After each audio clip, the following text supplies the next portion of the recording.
जय Hind everyone, welcome on our YouTube channel. मैं कृष्णा सिंह स्वागत करता हूं आप सबों का आप सबके अपनी यूट्यूब चैनल में। दोस्तों, आज की इस वीडियो में मैं आप लोग को एक न्यू जीडी टॉपिक करवाने वाला हूं, जो होगा हम लोग का statue of unity. Statue of unity last time काफ़ी ज़्यादा पूछा गया था और इस बार भी पूछे जाने का काफ़ी चांस है, इसलिए मैं इसे करवा दे रहा हूँ। काफ़ी डिटेल्स मैं करवाऊँगा आप लोग को, तो आप लोग इसे पूरा देखिएगा और इन्जॉय कीजिएगा। और साथ में इसका PDF भी आप लोग को प्रोवाइड कर दूंगा। और जो भी चैनल पर नए होंगे, सब्सक्राइब करके बेल आइकन को प्रेस कर लीजिएगा। PDF आप लोग मेरे टेलीग्राम चैनल से प्राप्त कर सकते हैं, उसका लिंक मैं डिस्क्रिप्शन में दे दिया हूँ। और वहाँ से जो नहीं हो पाएंगे वो कृष्णा सिंह यूट्यूब चैनल के नाम से सर्च कीजिएगा और वहाँ से ज्वाइन हो जाइएगा। और आज हम लोग स्टार्ट करते हैं अपने यूट्यूब चैनल का। जो आज मेन टॉपिक है हम लोगों का स्टैच्यू ऑफ यूनिटी, उसको स्टार्ट करते हैं। चलिए इसके थीम्स देख लेते हैं कि स्टैच्यू ऑफ यूनिटी है क्या, ये कब लॉन्च किया गया था, ये सारा कुछ देख लेते हैं। Statue of Unity is a status of great freedom fighter Sardar Vallabhbhai Patel. जो स्टैच्यू ऑफ यूनिटी है वो एक स्टैच्यू है, एक मूर्ति है हमारे great freedom fighter Sardar Vallabhbhai Patel का। It was launched on 31 October 2018। ये जो है ये लॉन्च किया गया था। कब लॉन्च किया गया था? 31 अक्टूबर 2018 को। It is the present world's tallest statue with a height of 182 metre. ये जो स्ट्रक्चर है वो कितना हाइट का है? 182 मीटर का है और वर्ल्ड का सबसे टॉलेस्ट स्टैच्यू है ये। ठीक है। It was prized and also faced so much criticism. इसका बहुत लोगों ने तारीफ भी किया और बहुत लोगों ने इसका आलोचना भी किया। ठीक है। तो अब इसके हम लोग तारीफ और आलोचना दोनों देखेंगे इन फेवर में। इसके बाद देखते हैं। It is because of Sardar Vallabhbhai Patel many small kingdom join India at the time of independence, leading to the formation of the present India. जो ये जरूरी था, ये सरदार वल्लभ भाई पटेल का ऐसा मूर्ति बनाने का जरूरत था, क्योंकि वो क्या किए थे कि इंडिया का जो भी स्मॉल किंगडम था उसको जोड़ जोड़कर आज जो हमारा इंडिया है वो पहले ऐसा नहीं था, अलग अलग प्रांतों में बटा हुआ था। तो उसे एक जोड़कर एक भारत बनाने में इन्होंने अपना काफ़ी महत्वपूर्ण योगदान दिया है। इसी के कारण ये काफ़ी ज़रूरी था। So statue to honour him a good idea. The statue ensure he will remain by the future generation also. देखिए, ये स्टेच्यू बनाकर उनको ऑनर करने का एक गुड आइडिया था। और ये स्टेच्यू इंश्योर करेगा कि वो आने वाले जो जनरेशन होंगे उनके भी यादों में बसे रहेंगे। उन्हें भी ये वाला मूर्ति देखकर उन्हें याद आएगा कि हाँ, ये हमारे सरदार वल्लभ भाई पटेल जी ने इतना अच्छा अच्छा काम किया था, देश को एकजुट करने के लिए काफ़ी महत्वपूर्ण योगदान दिलाया था।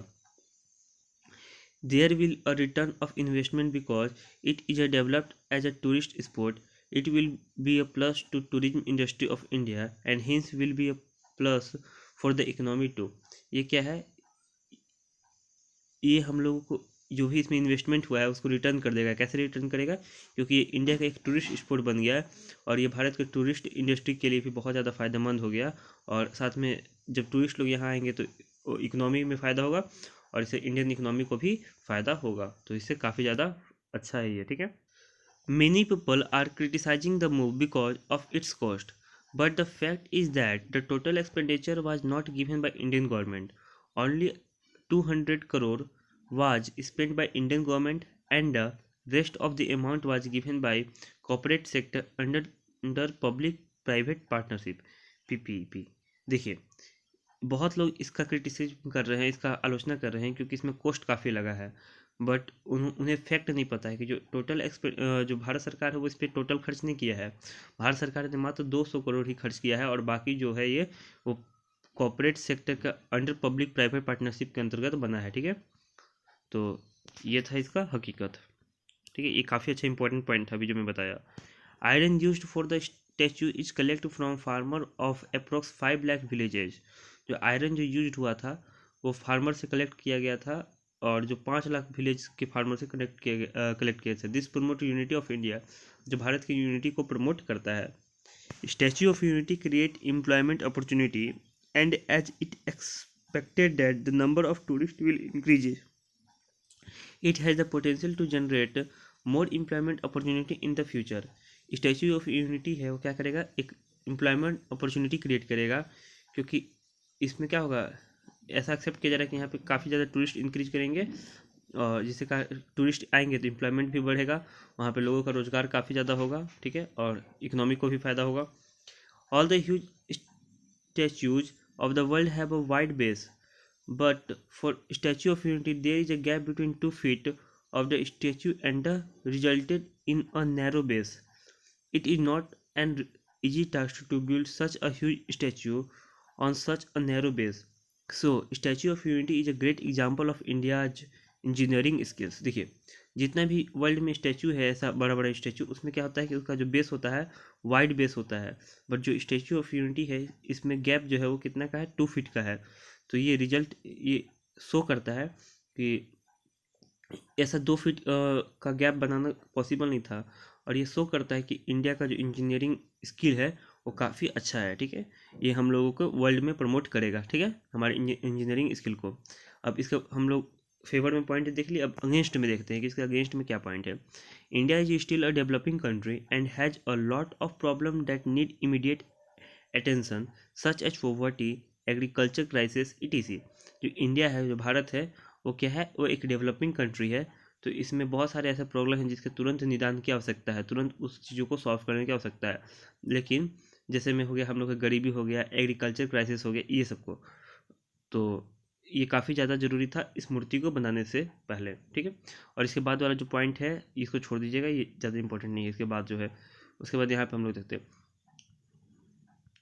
environmentalists are opposing the Statue of Unity since the beginning because this project is a threat to the ecological sensitivity area। जो इन्वायरमेंट इन्वायरमेंट के बारे में जो बात करते हैं वो लोग क्या कर रहे हैं, इसका अपोज किए, क्योंकि ये प्रोजेक्ट जो था वो किया था कि इकोलॉजी सेंसिटिव एरिया में बनाया गया था। ठीक है, मतलब इन्वायरमेंट के लिए उतना ज़्यादा ये मतलब कि अच्छा नहीं था। ठीक है, it is very important to the Sardar need to be honored and remembered, but the way to do it matter a lot।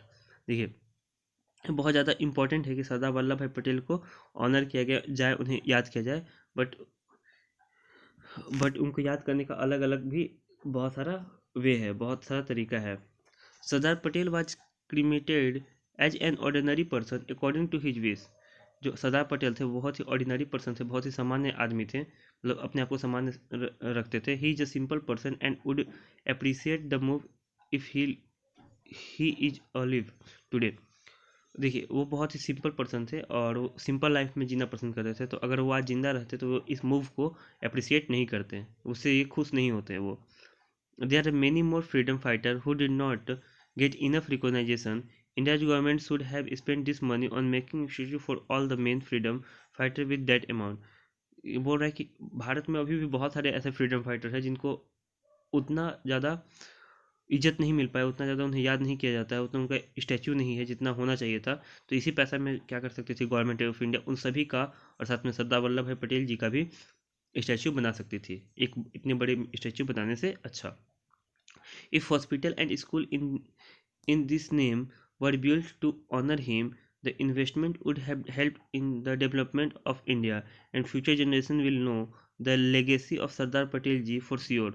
Both the goal would have been achieved। देखिए, इससे अगर वहीं पे क्या हो जाता कि अगर स्कूल या हॉस्पिटल बना दिया जाता सरदार वल्लभ भाई पटेल के नाम पे ही, तो इससे क्या होता है कि भारत के डेवलपमेंट में भी काफ़ी हेल्प होता और भारत की फ्यूचर जनरेशन भी जान पाती कि सरदार वल्लभ भाई पटेल जी का क्या क्या योगदान रहा है। तो इससे सरदार वल्लभ भाई पटेल भी खुश होते और पैसा का जो है एक अच्छे जगह पे निवेश भी हो पाता। There is no guarantee that it will become one of the best tourist place. तो इसका कोई गारंटी नहीं है कि ये भारत का एक बेस्ट टूरिस्ट प्लेस बन पाएगा। ठीक है, तो ये था हम लोग का प्रोज कॉन्स था, थीम्स था, ये देख लिए हम लोग। अब इसके कंक्लूजन पे जाते हैं कि इसका कंक्लूजन क्या मिलता है। जीडी के लास्ट में कंक्लूजन का बहुत बड़ा योगदान होता है। It's all about priorities। At present, India needed to invest in a human development, poverty alleviation, improvement of agriculture before spending that much amount in honoring our leader। देखिए, ये सब जितना भी बात है सब प्रायोरिटी का है, और अभी इंडिया का प्रायोरिटी मेन था कि ह्यूमन के डेवलपमेंट करने के लिए, गरीबी को दूर करने के लिए, एग्रीकल्चर पे को इम्प्रूव करने के लिए, जो इंडिया ने, जो भारत ने क्या किया कि एक लीडर को, एक नेता को सम्मान देने पे जितना खर्च किया उतना उतना अगर इस पे खर्च करता तो काफ़ी ज़्यादा अच्छा रहता। Developed country follow this principle but it was already build, so it's better to put an effort to make it as one of the best tourist place in the world to at least get return for the investment. तो ये भी क्या है कि एक better effort है कि यहाँ पे टूरिस्ट प्लेस आए और लोग यहाँ पे आकर देखें और क्या हो, जो भी हम लोग इन्वेस्ट किए हैं वो रिटर्न हो। देखिए क्या होता है कि कंक्लूजन में मेन होता है कि हम लोग को दोनों को पक्ष को इक्वल करके लेना पड़ता है, मतलब कि जिससे कि प्रोज वाला भी खुश हो और कॉन्स वाला भी खुश हो। तो इसी टाइप से हम लोग कंक्लूजन को लेते हैं, ठीक है। तो आज की वीडियो में हम लोग का बस इतना ही था। और अगर आप लोग को प्लेलिस्ट देखना होगा जो मैं पहले करवा चुका हूँ उसको देख लीजिएगा, बहुत ज़्यादा इंपॉर्टेंट है, क्योंकि आप लोग बोलते हैं कि ये टॉपिक करवा दीजिए, ये वो टॉपिक करवा दीजिए, लेकिन मैं उसमें से अधिकतर टॉपिक करवाया हुआ रहता हूँ, क्योंकि 21 टॉपिक है ये। तो इससे पहले मैं 20 इंपॉर्टेंट, सारा इंपॉर्टेंट ही टॉपिक करवा ही रहा हूँ मैं। बाद में मैं जो फालतू टॉपिक इधर उधर का बचेगा तो करवाऊंगा, अभी मैं सारा इंपॉर्टेंट करवाऊँगा। प्लेलिस्ट पे आराम से ऐसे क्लिक कीजिएगा, प्लेलिस्ट पे पहुँच जाइएगा, टेलीग्राम पे भी पहुँच सकते हैं, और प्लेलिस्ट का लिंक भी मैं डिस्क्रिप्शन में दे दिया हूँ, तो वहाँ से भी आप जाकर प्लेलिस्ट पे ज्वाइन कर सकते हैं और देख सकते हैं, ठीक है। तो उम्मीद करते हैं आज का वीडियो आप लोगों को अच्छा लगा होगा। अच्छा लगा होगा तो प्लीज़ लाइक करके कमेंट करके बताइएगा और अपने दोस्तों तक शेयर कीजिएगा ताकि मेरा आने वाला सारा जो वीडियो है वो काफ़ी ज़्यादा मैं ऐसे ही बनाते रहूँ और आप लोगों तक पहुँचाते रहूँ। और चैनल पे नए होंगे तो सब्सक्राइब करके बेल आइकन को प्रेस कर दीजिएगा। जय हिंद, जय भारत, वंदे मातरम, भारत माता की जय।